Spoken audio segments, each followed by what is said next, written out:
I have the pleasure of interviewing Dr. Kelly McCann today. She is a physician in Southern California and a great healer.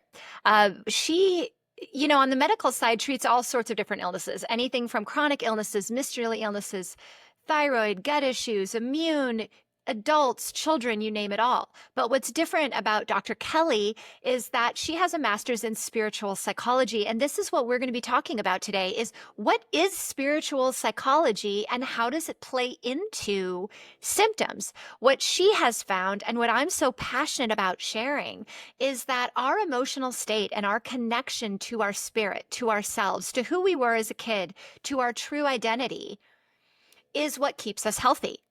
And in a world of overstimulation and expectations and pressure and conflicting messages, what we're doing is we're losing that connection to our authentic, intuitive self. And when we do that, our body gives us symptoms. It gives us disease.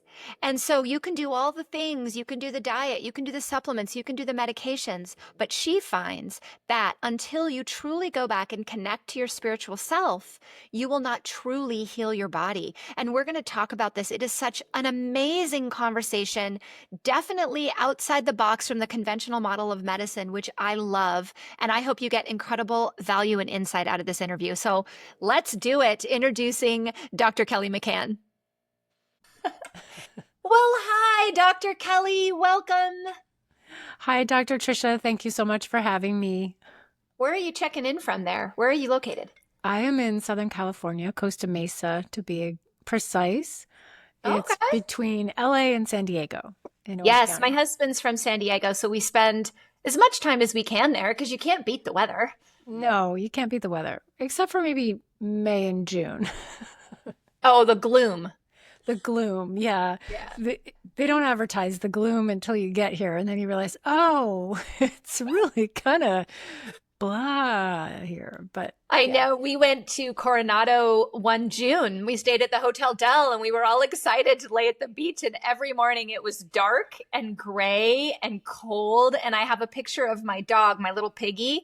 And we're sitting at the Hotel Del and she's wrapped up in like 4 blankets and she's like curled up under it. And I'm in there in like these heavy clothes and these boots. And everyone's like, where are you? And I'm like, oh, I'm in San Diego in June.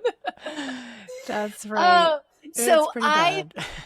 I'm really looking forward to this conversation because traditionally, you were trained in traditional medicine, correct? Was it Correct. as a pediatrician or?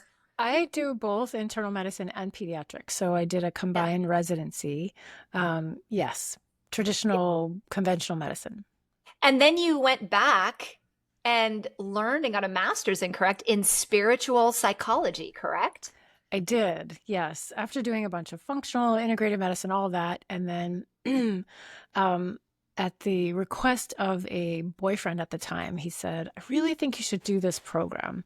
And I wanted to do it. I've always had an interest in spirituality and healing. That's originally why I got into healing through kind of that interest in spirituality. I wanted to be an acupuncturist, and my family said, you should really consider going to medical school. And I said, okay, well, I love the idea of more holistic medicine. I love the idea of acupuncture, but okay, I'll apply. And if I get in, I'll go. And I got into 4 medical schools. So I thought, "Ugh, okay, I Shoot. gotta go." Shoot. My life plan on upended. No, not really. But yeah, so I did all the training first. And then in order to appease this guy in my life, I was like, okay, I'll go do this spiritual psychology thing that you want me to do. And honestly, Tricia, it was the best, the most profound experience I've had in my life, really. It's so interesting to me because from the time I was little, someone asked me the other day, why do you like interviewing people? I think it was Sam Horn. She was like, why do Mhm. you like interviewing people? Why are you so passionate about this? And I said, I am just fascinated with human behavior. I'm fascinated with why somebody does something, why you could have 2 people with the exact same circumstances and one goes this direction and one goes this direction. And what makes people successful career-wise, relationship-wise? What is it that makes people tick? I've always been interested in that and so curious. And so when I was reading your bio and I was like, spiritual psychology, this sounds great because I really want you to talk about what that is because I don't think we talk enough about spirit in medicine. And this doesn't have to be, in my opinion, and you may differ, but I don't think this has to be about religion. It's Correct. about spirituality and connecting with your true spirit and mission and passion and love and coming from a place that is full of love and gratitude rather from a place of blame and circumstance. So, can you explain to people what exactly is spiritual psychology? Yes, I can try. Yeah, So, as best as it comes out. as best as it comes out. So, I think it's really that blend of recognizing that we are humans having we are human beings having a spiritual experience, and that what we think, what we feel, what we believe, our habits, all of those things, just kind of like what you're talking about, what makes us tick, right? It's that inner resource that we have. We can call it our intuition, we can call it our soul, our spirit, our being, that part of us that gives us life and meaning. And then using contemporary psychology methods to really access that part of ourselves, right? And I think that in the world today, we have this idea that, well, there's God and religion and whatever that means. And then there's the biology and the mechanics of being a doctor. And we segment everything. So if you have a physical problem, you go to the doctor, right? You go to the mechanic, you go to your doctor and you hope that somebody is going to be able to give you a pill or explain things or, a supplement. And if we have a psychological issue, we're going to go to a therapist or maybe a psychiatrist.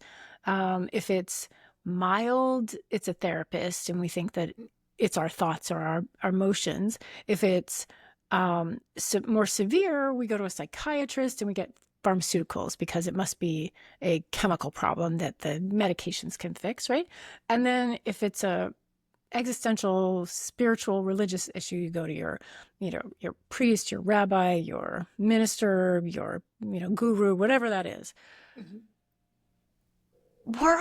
Our beings are all connected, right?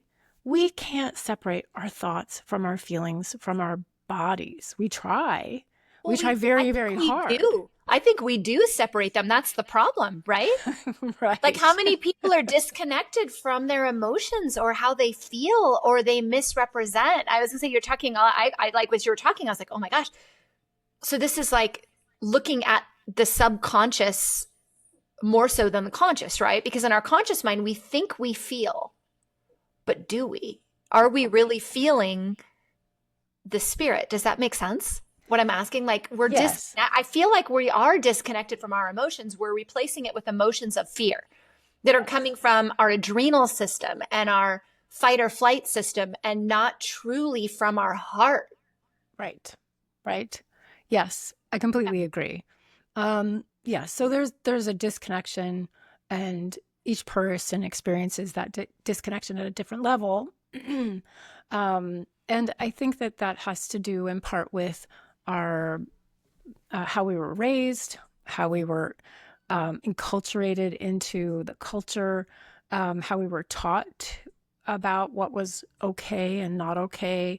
In this family, boys don't cry. In this family, it's okay for girls to cry. Whatever it is, right? What we're not taught is what's that little voice inside? What's that true essence of who you are? And bringing that forth, right? When we look, and I love Don Miguel Ruiz. Have you ever read any of his stuff, The Four Agreements, right? Mm-hmm. So he talks about this, the domestication of humans. Mm-hmm. And it's so perfect the way that he describes it. When you see little kids and they're 2 or 3, usually 2, and they're happy and life is good. And when life is not good, it's very clear, right? There's no filter. There's no there, and we don't have any expectations of a little kid who's going to be like, oh, well, I feel upset that mommy left me, so I'm just going to go, you know, play with my dolls and be okay with it. They're not. They're not okay. They're very transparent, Expressive. Yes. expressive Yes. and transparent. Hmm. But then we learn that's not okay. It's not okay to express whatever it is that we're feeling. We're not, and then we interpret that to mean that we're not okay in how we're presenting ourselves to the world, right? So, Yeah. Can we talk about suppression of emotions a little bit? sure. I think, wow, that's a big topic. I realize it, but you're so right because innately we just express, right, when we're little. And then I just thinking of when I was growing up and, working at a very young age. I mean, I started working when I was a baby, an infant. And I know, right? And by 12 doing, working with people that were twice my age and suppressing how I felt about that. And just being put in front of the camera or being put wherever I needed to go. And this extended everywhere, like suppressing how you feel when you go to school, where you don't want to act out. You want to be in the right group. You want to be popular. You want to be with the right kids and you're not expressing yourself. And so we're holding in these emotions. How does this then translate to us when we're 40? Right. And we're starting to go through physical changes. Our hormones are changing. Our life experience is changing. Now we have kids of our own. We have families of our own. How did those suppressed emotions that we never dealt with or we dealt with in a maybe unhealthy way, how does that start to come up in our, I don't even want to call it midlife because we're not that old, but Well, you're definitely younger than I am, but yes. So it expresses through our physical bodies. It expresses through our symptoms, right? And this is the part that I think is so important for people to understand. Your body is not against you. When you have symptoms, that's a check engine light. That's the idea that something is out of balance and you're not listening. And when the symptoms escalate, when they get worse and worse and worse and louder and more pervasive, your body is doing everything that it can to get your attention. Yeah. And do we listen to it or do we suppress it or do we give it medications to then suppress it? Right. I always give that example of a toddler. It's like when your toddler wants something, your 2-year-old, and you're not listening to them, they eventually throw a shoe at you. Right. Right. And so our body's saying, hey, help, hey, help, hey, help. And we're like, be quiet. We're not going to listen to you. Right. Yes. And we give it a medication. We want you to do something. We're not going to listen to you right now. And then we wonder why our body throws a shoe at us, right? Because it's like, we're mad. Why aren't you listening? It's so powerful. And when people get so stuck down in pain's a big one, right? So stuck in pain where they can't do things that they really want to do and they get so mad and angry at their body. So you're saying that a lot of that response, I mean, first of all, the symptom comes from the repressed emotion, but then we also respond without a connection of that emotion. So we're essentially trying to say it, perpetuating the symptom and continuing the symptom because we are continuing that inappropriate emotional release to it. Correct? Right. Inappropriate response to it. So if your 2-year-old was yelling at you, now throwing shoes at you and pulling on your shirt and saying, mommy, please, please, please, right? And what you're doing is saying, shut up, kid. Shut up, kid. I'm not going to talk to you. In fact, let me walk out the door because I don't want to deal with you. What? We are our own worst enemies. We need to love ourselves so much more. I mean, how would we talk to our toddler? We'd be like, oh, sweetheart, what's going on, right? But when we do that, we don't talk to ourselves like that. We tell ourselves we're ugly. We tell ourselves our body sucks. We're never going to get any better. And the words we use are so ridiculously powerful on our future and our future subconscious. So I have so many questions for you. Let me see. I do. They're like, if you see me scribbling stuff down, it's like, okay, wait. Um, um, I did have a question with you being a pediatrician and me being a mom and thinking of looking at my passion for improving the stress response in children because I see a huge problem here with ADD, ADHD, with kids basically suppressing symptoms because their nervous systems are out of alignment. And how I would like to talk a little bit about how this impacts the kids, because we just talked about how it impacts us when these symptoms start coming down. What if we're talking about an 8-year-old, a 10-year-old, a 12-year-old? And with all of the stimulation that we have in our world with social media, with video games, with lack of family unit. I mean, because we're all so busy and we're all running around and we don't have these activities that we used to do and family dinners and gatherings and community. How is this now spiritual psychology playing into the health of our kids? It's the same process, right? I read this amazing book. I think it was in medical school. It was called The Continuum Concept or something like that. And it was written by a sociologist or anthropologist. And she went and spent some time with an indigenous population, I think in South America. And the way that they did child rearing was very different than the way that we do child rearing. And so the baby is born, they're like immediately kind of strapped to the mom's body, and the mom does everything that she had done previously with the baby in arms, right?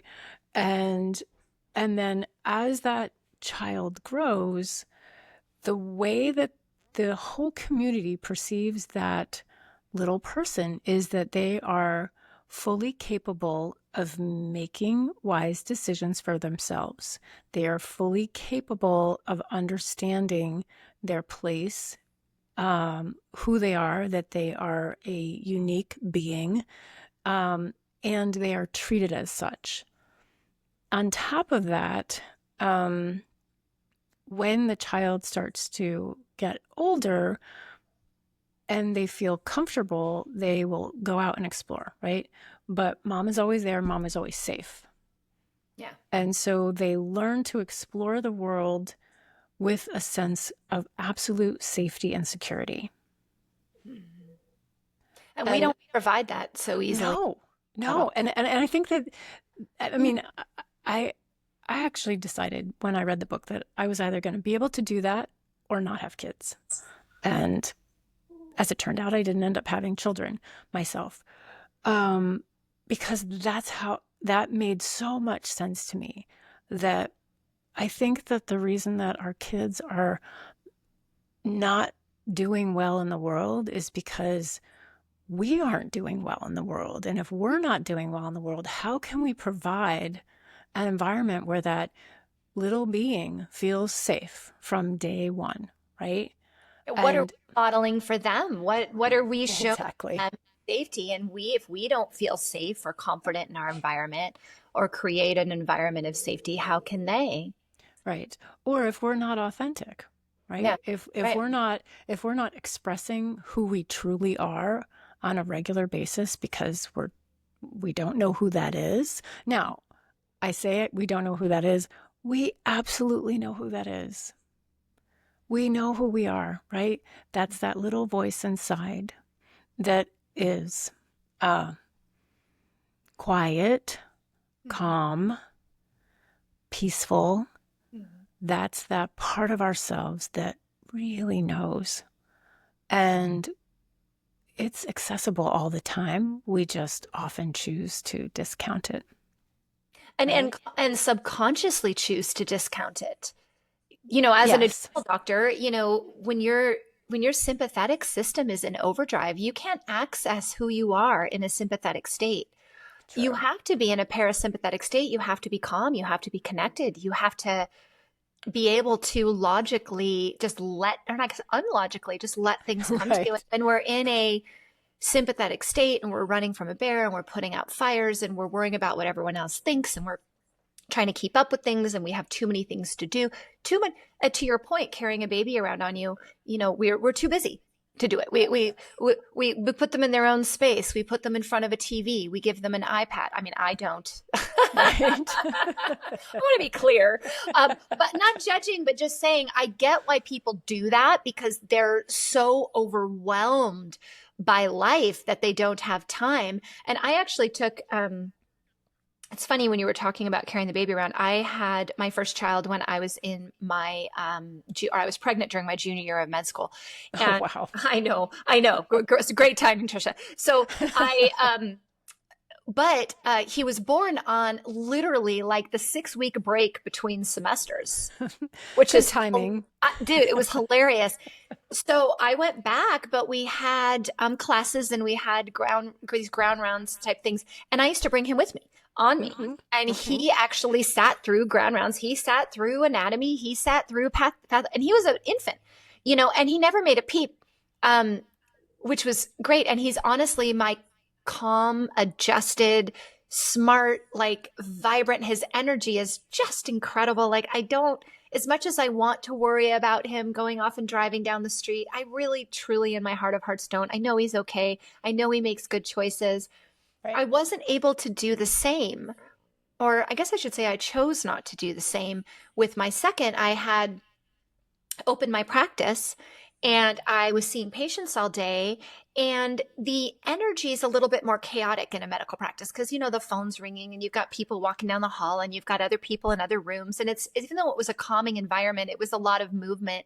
And when I brought my little Shay, who's definitely more stimulated, like out of the gate, I must have been more stressed while I was pregnant. I don't know, but he definitely came out a little bit more on edge, a little bit more needy, and he would fuss during the entire office visit. So I was like, okay, I can't so he didn't go to work with me like Cameron did. And to this day, he's still a little uncertain. He's still a little not so sure if he wants to explore. I'm not so sure what he's going to do when he's left on his own. So it's a really interesting concept. That's really funny. I always thought maybe it was just difference of personality, but maybe it was difference in early child relationships, I guess. Yeah. Even though I'm close with both. Right. I mean, it's more about, I think, that innate sense of being in the world, and that you're connected to something else, someone who is there to protect you as much as possible, right? Because I'm sure those moms will put down those babies at some point, right? Oh yeah. He just was not having it. And then my mom was alive at the time and was my office manager, and she would come get him, and she could hear him fussing through the wall. Maybe he just wanted grandma. Maybe that was it. I don't know. He's still almost like a toddler in his reactions as well. He's either joyously happy and hilarious or screaming and throwing shoes at things. So, so we can talk about his astrology chart later, right? Oh, I would love to talk about his astrology chart. So do you use astrology when you work with people or no? No, I don't. But I do have a colleague who does. She's actually an integrative psychiatrist who is an astrologer, and she's a rock star. Yeah. I have some amazing on that. I don't know if they're up there, but like figuring out what my moon was and it's so fun for me. In so many ways. But yeah, he's a Cancer, so he can get a little crabby. Oh, yes. And Yeah. he's soft on the inside and can develop a harder shell on the outside. Yeah, my dad's a Cancer. Yeah, and sometimes he hides under a rock, and sometimes he comes out as such a surprise that makes everyone jump. You're like, oh, a crab. Oh my gosh. And never quite sure if he's going to snip at you or whether he's just going to hang out and, pick up sand. That he's absolutely a crab analogy for sure. That's fun. I was going to ask you, when you were talking about intuition, how we connect with our intuition as who we truly are. If somebody has suppressed those emotions, if they have lost the connection with their true self, how do you reconnect people to their intuition? Is there a certain process for that? It's a good question. I think each person has to find that. But what I would encourage would be, asking the question, well, what brings you joy? When do you feel in flow, right? So I remember in medical school, I actually loved surgery because when I was in that surgical suite, scrubbed in, time just flew by. The only thing that mattered was, the person, the body in front of me. And I didn't end up going into surgery, thank goodness. It's people experience that, and so oftentimes that's a good place to start. It's like, when might you have felt this? When might you have experienced this inside of yourself? I mean, whether you believe in life after death or you believe in a higher power, I think all of us can agree that there's something that enlivens us, right? The difference between a dead body and a live body is very clear, even if we don't know what we want to call it. So this kind of this is valuable for anyone, no matter what you believe. And that thing that enlivens us, that, as Mary Morrissey said, that breathes us, we can access it. And I'm sure we have many recollections over the course of our lifetime. And so if you may not be feeling it now, then start reflecting on, well, when did you last feel joy? When did you last feel in flow? What experiences, interactions bring that sense of joy? And tap into that. Yeah, I did that with dance. I stopped dancing when I was in school, and I just stopped dancing, and I just thought, I don't have time. I don't have time to dance. And when I got really low after my mom died and was really in a depression, I said, what did I do when I was a kid that I loved more than anything? And it was dance. So I went back to hip hop dance and started dancing, and, have continued over the last 9 years to increase how many hours a week of dance I do, because it doesn't matter what my day was.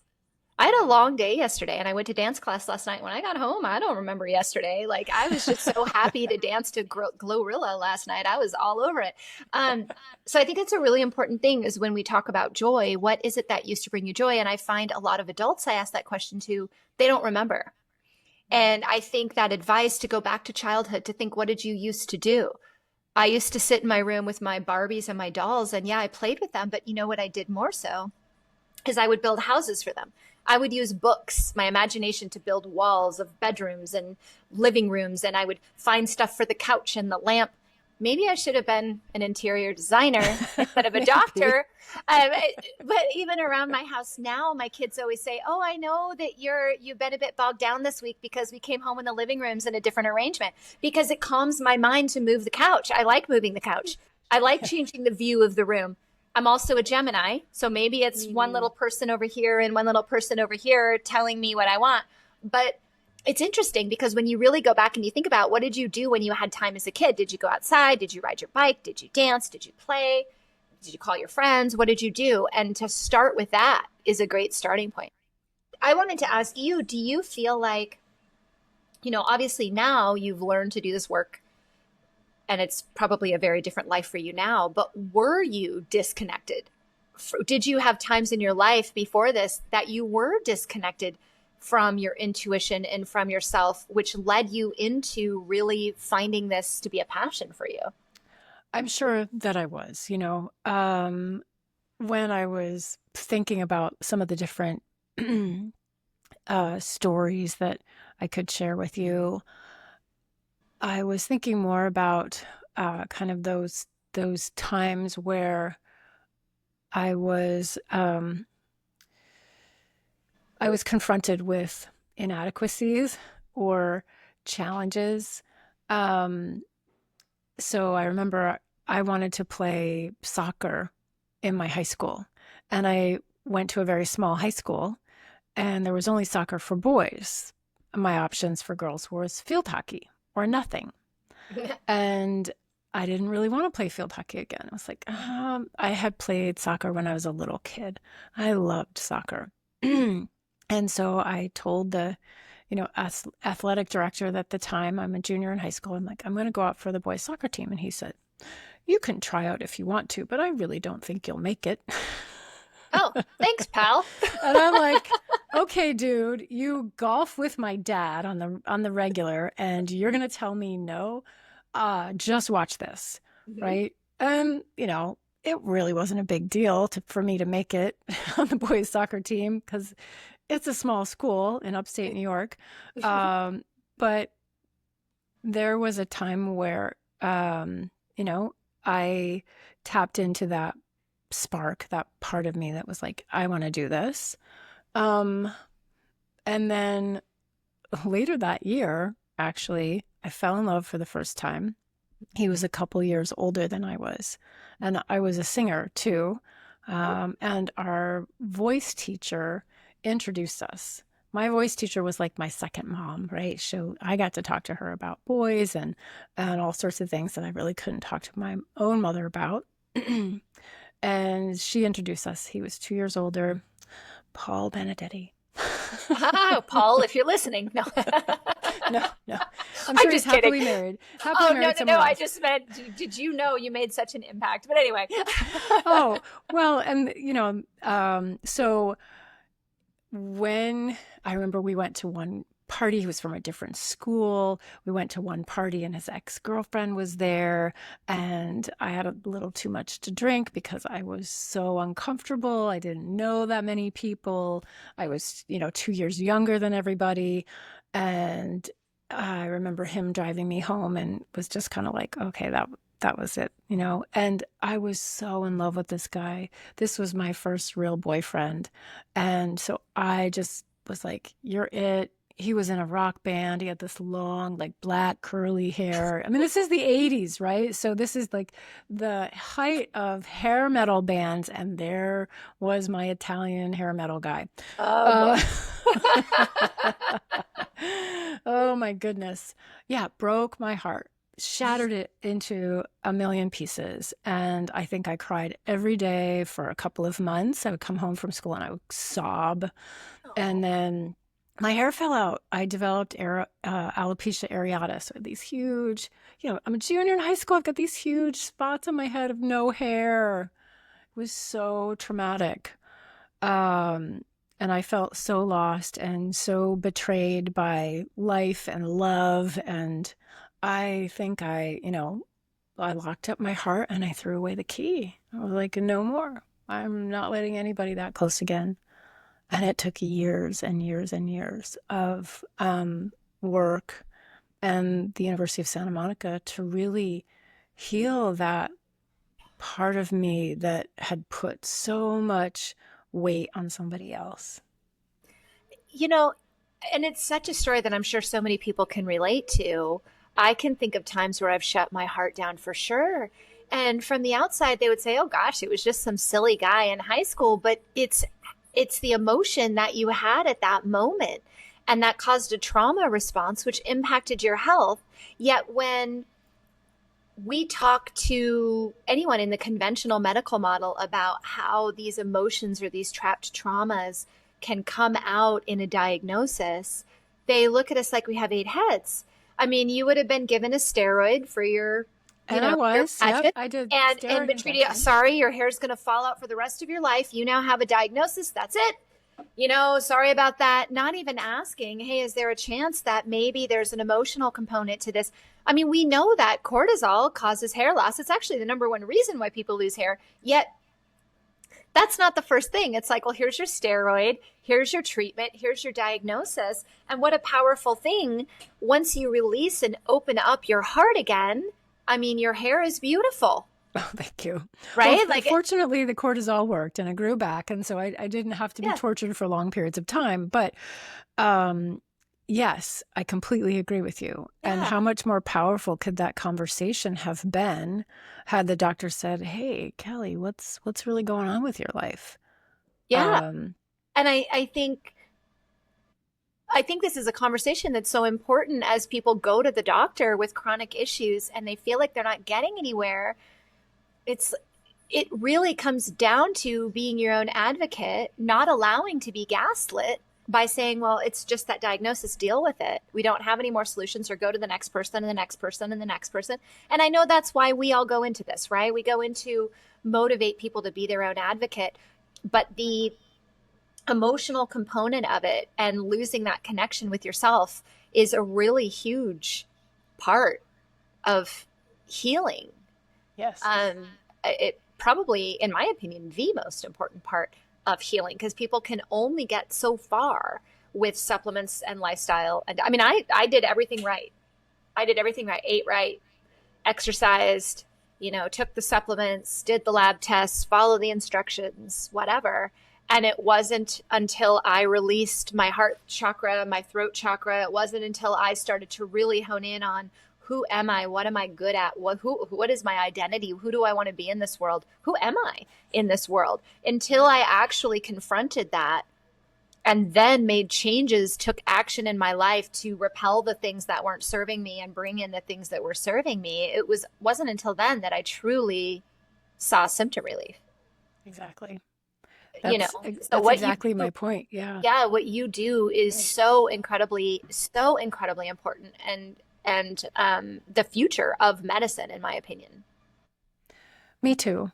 I really think that there is an energetic blueprint that if we have dysfunction in our chakra system, our meridian system, our energy system, our beliefs, our thoughts, our habits, that is dysfunctional, it gets more and more and more concrete as we perpetuate those thoughts and patterns that don't serve us, that aren't listening to our internal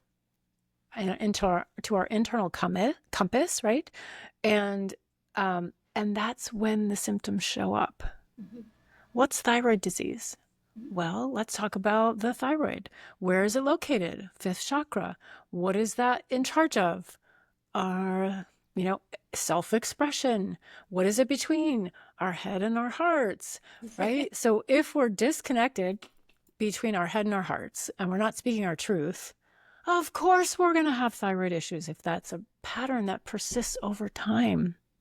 I have this great story of a woman, a patient in my practice, and she she was very prim and proper from Britain. And you can think about the stereotypical Brit. They're not really great at expressing their emotions. They're not known as a very expressive culture. And she didn't like to make waves, and she was in business with a business partner who basically knifed her in the back and stole a lot of money from her and really damaged the business. And as this was happening, she developed thyroid cancer. And she got her thyroid cancer removed, and she's seeing me 2 years later, and she had finally disconnected from that other person and was starting to build a new business, but she had never confronted that business partner. She had never spoken her truth. And now, she feels fatigued and her adrenals are burnt out, and she's the stuff that you talk about, Tricia, everything had compounded and she was feeling terrible. Mm-hmm. And so I pointed this idea out to her, and it was like a light bulb went off. Oh my gosh. And she was able to reframe the way that she saw her thyroid, because she was blaming her thyroid cancer for the reason that she was so terribly sick, right? Yeah. I've not been well since. Yep. Well, no, you've not been well since you weren't speaking your truth. Mm-hmm. And then the follow-up to that was she did actually go and confront the business partner and speak her piece and kind of resolve that part of herself. And her energy has definitely come up and things have improved, right? And of course, we're doing all the things that we normally do, like making sure that, she's on a good regimen of supplements and she's getting to sleep and doing all the, the biochemical stuff. All the things, right? But the transformation when somebody understands, oh, there's more to the message than just the physical symptoms. There's more to what I need to do than address the symptoms. And, even when we're talking about root cause in functional medicine, it's more than just mold or Lyme or environmental toxins or, leaky gut or adrenal fatigue. It's about how are we not showing up for ourselves in the way that our beings want us to show up, our authentic selves want to express in this world. Yeah, our frontal lobe says we want the answer. We want the diagnosis. We want to know what it is. It's adrenal fatigue. Great. Oh, it's gut imbalance. Great. And it very well may be, but that doesn't mean anything. It doesn't mean anything if you're not expressing who you are and you're not connected with yourself. And I think also we can talk about energy a little bit. If when we, like, for example, this woman, when she finally released that and spoke her truth, her energy now rises, her vibration now rises, which then transfers to everyone around her. And then all of a sudden, the world starts delivering you what you want. And I think people get so stuck in searching for the cure, searching for the problem, trying to fight the cancer, right? Or trying to fight everything and be in their head about it, when there is such an amazing opportunity for people that are walking in your life all the time. They're in your life already. You just don't see them. And when you finally do release that and bring your energy up, all these people just start aligning, and it's amazing. And this is what you see in all the entrepreneurial books and all the success books and anything about anyone that's turned their life from poor circumstance into something absolutely incredible and are now helping the world, have gone through this transformation of finding their true authentic selves and raising their vibration. Do you have thoughts on that? Amen, sister. Yeah. Yeah, exactly. And I think when people even come and they just say, oh, my marriage is horrible and my life is horrible and my job sucks and I'm in pain and I have this diagnosis, and ever since, like you said, ever since this, here's all the things that have gone wrong for me. And you're focusing on the wrong things. This isn't about just pretending they're not there, right? I think I'm a very optimistic person. I go through my life saying, well, if I'm going to wake up every day, I might as well. I mean, I go through the crap. There's no question. And sure. I have my moment, which I'm sure you've witnessed. I have my moments where I'm like, oh, crap, what am I doing? But I get out of it quickly. And my goal in life is to show up and make other people feel good, I guess, or inspired. If I can walk into a room and other people can pick up on my positive energy and they can run with it and they can become the best version of themselves, I can't think of anything greater for me. But a lot of people think that means I'm faking my way through it. Oh yeah, you're just smiling. You're just pretending you're happy. Your life probably sucks, right? Or you were just lucky. And not recognizing that it's a choice. It's a choice to show up and live at our best selves, to speak our truth. And when we do that, we start attracting all these other people with high energy. And when we're attracting them, we raise the energy of the room. So for those of you that are saying, I'm just not going to pretend my way through this, I need to be real. The reality is, for all you realists out there that say the reality is I don't have a good relationship, I just encourage you to take a moment, listen to this interview a few different times, and understand that if you're living in blame, fear, anger, and looking at your circumstances and the people around you for why you are the way you are, you're missing the message here. Yes. You are the solution. You are the solution in your heart. Go back to that little boy, that little girl. Go back to who you were. Find your joy, so that you can start to see the solutions in front of you. Yes, absolutely. The other thing that I would say too, Tricia, that I think is really important is, just like the symptoms aren't there to be suppressed, adversity is not there to be ignored, right? Or glossed over. That's not what we're saying at all. In fact, guess what? We really only learn through adversity. Let's be real, right? If life was easy breezy, we wouldn't have to work that hard. So life And is it'd be a set really up. crappy story. It would be a I don't really want to crappy read a book story. about everyone that got everything they ever wanted and never went through trouble. That is a horrible story. I want to Yeah, hear the well, crap they went through and what. right. I mean, the hero's journey, right? You got to have that climax crappy moment. So I have a patient who's become a dear friend who has had a lot of medical interventions. In fact, she's writing a book. I cannot wait for this book to come out because she is a rock star. Cool. Um, and, she recently had to undergo yet another surgery. And she sent me a text last night and said, I am so grateful that I had to have this other surgery because it enabled me to reframe. And I think this is the key idea, is to reframe how we're perceiving the things that we're experiencing, Mm-hmm. right? 100%.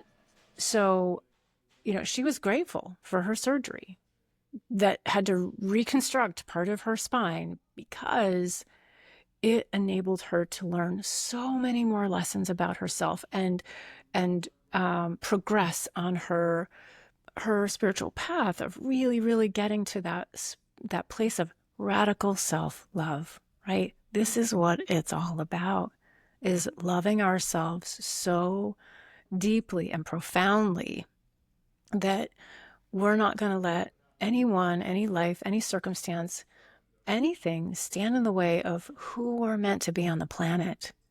We all have our gifts. We all have our things that drive us, that inspire us, that we're here to share with the world. And our job is to go for that. The patients, I think, that have sometimes the most symptoms, the most medical complaints, the longest laundry list of diagnoses. You guys signed up for the fast track, man. I am so inspired, right? You said, I mean, I believe in reincarnation, and I believe that we choose what we want to learn in this lifetime. So that's my starting point. You have to understand that. But that means if this person decided, I want to learn all of these spiritual lessons, I want to progress through all this stuff, they signed up for the fast track, not the easy pass, the fast track through adversity, through brimstone and fire to get to the other side, which is a magnificent being of light. This person is this ball of light They because they are the inspiration for everybody else. And I exactly. think they forget that. They think they're the victim, but they're actually the hero if they would just recognize the big picture of that. I 100% agree with you. And it's a powerful message to end this on because the victims are the heroes. They have the opportunity to be the heroes. They have to switch their reframe. Yeah, You know, yeah, they absolutely. have a choice to stay a victim, but they actually have the biggest and best and most amazing hero story, so much more than the person that just had it easy. Um, and that person who had it easy may choose to come back as the victim the next time, right? To learn the opposite lesson and to Right. learn how to become the hero, you know? So it's a great way to reframe and a beautiful message to end on. Dr. Kelly, I love it so much. Thank you. Um, Thank you. This has been so much fun. it's fun. Well, I want people to know how to find you. So please tell them where to find you. And I really hope they follow you, they learn from you, because here's the other thing is that this may be a simple concept to reframe, to change your your mindset, but it's not easy. No, It's a it's long not. process and it takes years often to hone in on really, really figuring out who your true self is. Some people get there quickly, some people it takes time. Your path is your path. So follow her. Let them know where to find you. I have a brick and mortar practice in Southern California called the Spring Center, so you can find me there, thus thespringcenter.com.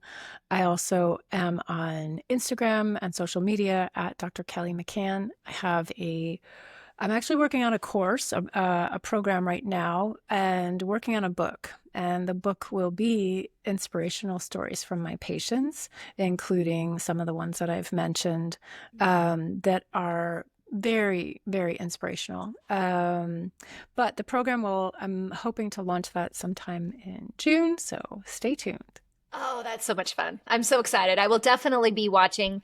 And thank you for taking time out of your day to just come and chat about the cool aspect of spiritual psychology and an area that I can't wait to see grow in medicine. And I know you're a pioneer of that and growing it. And I'm so grateful for you and so much love and gratitude for you.